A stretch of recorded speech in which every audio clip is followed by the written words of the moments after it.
порой за какой-то внешней простотой скрывается очень глубокий смысл самого предмета, который поступает в наш фонд. Предмет, он как бы срастается с самим его хозяином, тем, кому он принадлежал, и, как и человеческая судьба, имеет свою историю.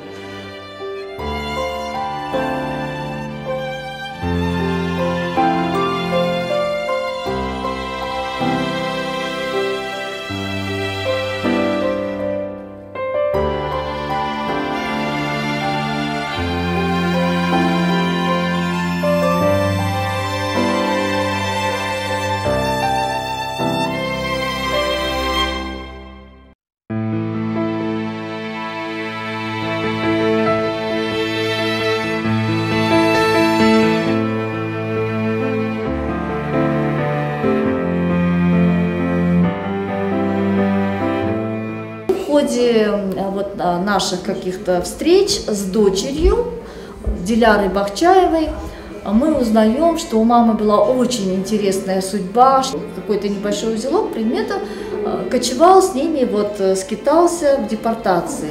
И эту семейную реликвию, тканное полотно, она тоже передала в наш музей. Фонды нашего музея уже не сама Зоря Беляла, а ее дочь. Она говорила: я когда беру этот предмет, я чувствую тепло рук моей мамы, тепло рук моей бабушки, потому что бабушка, она была очень такой искусной ткачихой.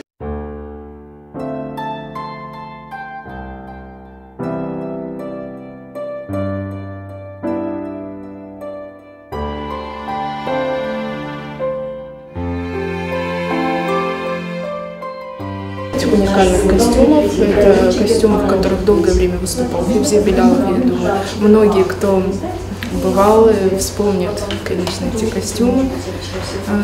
Это костюмы народного артиста Узбекистана и Украины, нашего заслуженного Февзи Белялова.